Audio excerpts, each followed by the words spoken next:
Even before Roe versus Wade, we had plenty of signs that legalization was not going to be the panacea we were told that it was going to be. Today's death is one the Centers for Disease Control actually covered back when they still cared whether abortion was being practiced safely or not. This is Christina with the Sisyphean Journal, and today is November 26th.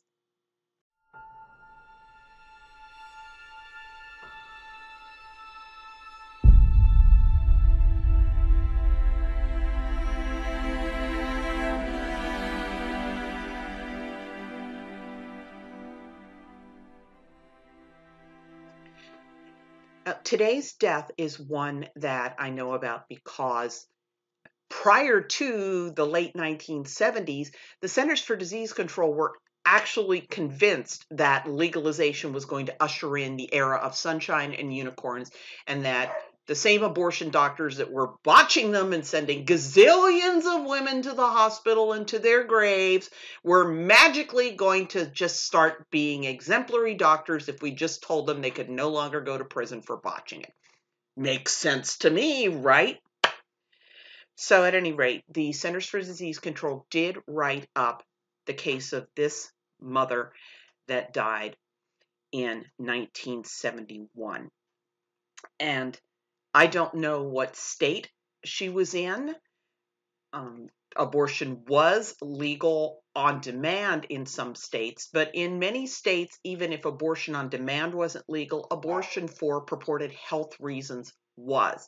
So it is possible that Monica was in a state where abortion was only permitted if a doctor went through a hospital committee to get permission. She was a 31-year-old mother of 5. Now, she asked for the abortion when she was 8 weeks pregnant, but the abortion was delayed for about a month to address some health, personal, and administrative problems. This would lead me to believe that this was something where she did need to go through a committee to say that, yes, this abortion was going to improve her health significantly. It was necessary for her in some way.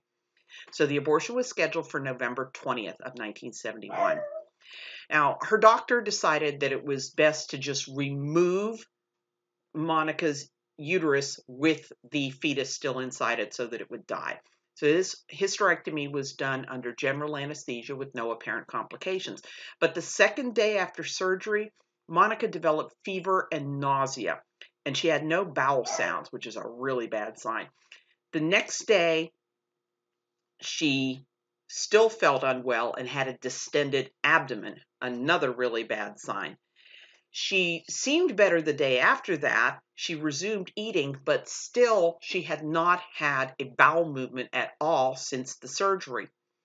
6 days after the surgery, November 26, Monica began to scream and vomit. She reported severe abdominal pain and she couldn't see. Within an hour of the onset of those symptoms, Monica had died.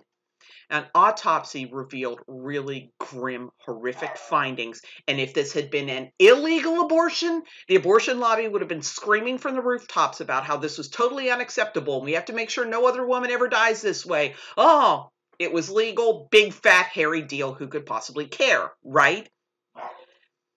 Okay.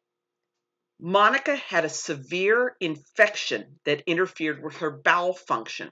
And as she continued to eat but not have bowel movements, her bowels backed up and eventually gastric juices traveled up her esophagus and got down into her lungs and began to digest them.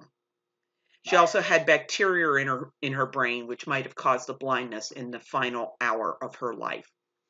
So, abortion deaths are okay. As long as the doctor doesn't get in any trouble for doing it, then it's safe. Yep. Gotta have your priorities straight.